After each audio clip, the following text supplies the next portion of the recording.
Hello, little explorers. Snuggle in, take a deep breath, and let's begin tonight's adventure. Our story is called The Legendary Sunken City of Glowworm Grotto. The moonlight streams through a window, illuminating a small wooden bed. Luna, 6, with a wild mane of hair, is tucked under a patchwork quilt, her eyes wide with a mixture of excitement and sleeplessness. Her father, a kind man named Arthur, sits on the edge of the bed. He holds a book, but Luna has other plans. Luna whispers, "Tell me a story, Papa, a real one, with magic and adventure." Arthur smiles. "A real one? All right, my little stargazer, but close your eyes. The best adventures are seen with the heart." Luna squeezes her eyes shut. The sound of her father's voice, deep and comforting, fills the room. Arthur, once upon a time, in the quiet village of Whispering Hollow, lived a brave little mouse named Nabi. Nabi was not like the other mice. While they were content to nibble cheese and collect seeds, Nabi dreamed of the great beyond, the legendary sunken city of Glowworm Grotto, where, it was said, a magical star had fallen, bringing with it a gift of unimaginable light. Nabi, a small mouse with a tiny backpack and an even tinier explorer's hat, meticulously packs a single oatcake. He looks at a faded map, its edges curled and worn. Nabi knew the journey would be long and dangerous.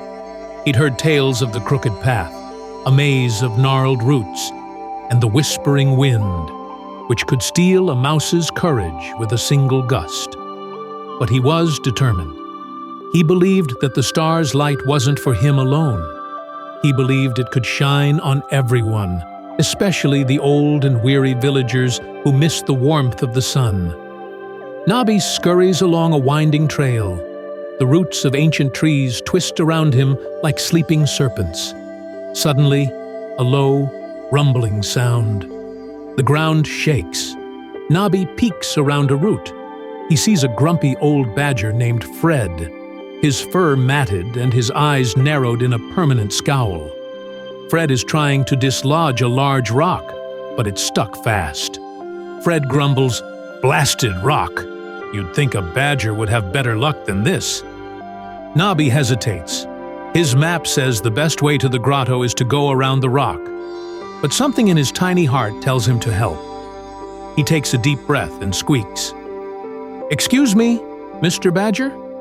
Maybe I can help." Fred glares at him. "A mouse? What could a little pipsqueak like you do? I may be small, but I'm clever." Nabi scurries to a small crevice beside the rock. He notices a loose pebble wedged underneath. He carefully nudges it with his nose, then pushes it out with his paw. With the pebble removed, the rock shifts. Fred, surprised, gives a mighty push. The rock rolls away with a satisfying thud. "Well, would you look at that? Thank you, little one. You're a kind soul. My name is Fred. I'm a rocksmith by trade." Fred gives Nabi a small, smooth, polished stone. "This is a stone of sure footing. It will guide you over the slipperiest of paths.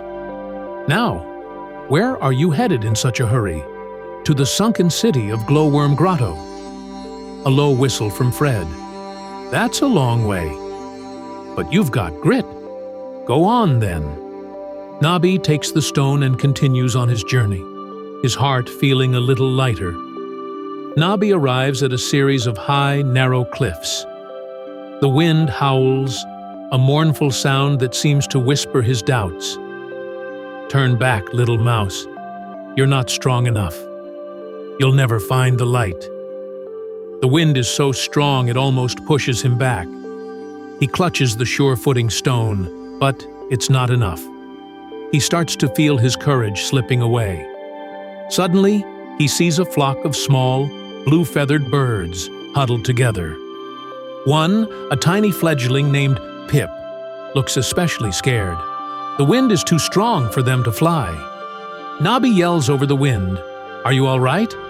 Pip shakes his head, chirping sadly. Nabi thinks fast. He remembers the old mole's tale about how the wind can't get past a strong, united front. Nabi yells, "Listen to me!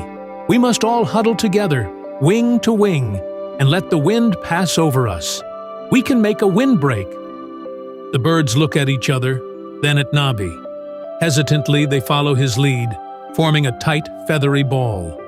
Nabi squeezes in the middle, feeling the warmth of their tiny bodies. The wind howls, but they hold firm. It can't push them over. When the gust passes, they all sigh in relief. Pip chirps happily and nudges Nabi's paw. "Thank you. You saved us." The birds take to the air, flying high above the cliffs. As they go, Pip drops something. It's a single, vibrant blue feather. Pip, from above, this is a feather of swift flight. It will help you on your way. Nabi puts the feather in his backpack. He realizes that helping others hadn't slowed him down at all. It had given him something he needed for his own journey. Nabi finally reaches the entrance to the grotto, a sparkling cavern filled with a gentle, humming light. He follows the sound, his sure-footing stone guiding him over slick rocks, and his swift flight feather fluttering in the soft air. He finds it, the star. But it's not what he expected. It's not a big, bright, shining star. It's a small, shimmering rock, no bigger than his paw. Its light is faint, just a soft pulse. Nabi feels a pang of disappointment. All that way. For this? He takes the small rock in his paws. It feels warm and gentle. He looks at his reflection in a small puddle. He sees his own face, streaked with dust and tired, but his eyes are bright. He remembers Fred's gratitude and the bird's trust. He realizes something. The light, it's not just this rock. He holds up the rock, and its light seems to grow just a little. He smiles. The star's light isn't meant to be a blinding beacon, but a gentle reminder. A reminder that the real light isn't something you can carry in your pocket. The real light is the kindness you share, the courage you find in your heart, and the friends you make along the way. He takes a deep breath and begins his journey home. The little stone in his paw is a constant reminder that the most valuable treasure of all isn't found in a far-off place, but is already within him. Luna's eyes are open now, a tiny smile on her face. Her father gently tucks her in. Luna asks, "So Nabi brought the light back to his village?" He did. And the villagers realized that the light he brought wasn't the star, but the story of his kindness, his courage, and his friendship. They learned that when you help others, you always find a little bit of light for yourself too. Luna hugs her father. "I love that story, Papa. Now, close your eyes, little stargazer, and dream of your own adventures." He kisses her forehead. Luna closes her eyes, a contented sigh escaping her lips. "Luna," a sleepy whisper. "Good night, Papa. Good night, my little Luna." Arthur watches her for a moment, then quietly leaves the room. The moonlight, now the only light in the cozy bedroom. The end. Good night, little explorer.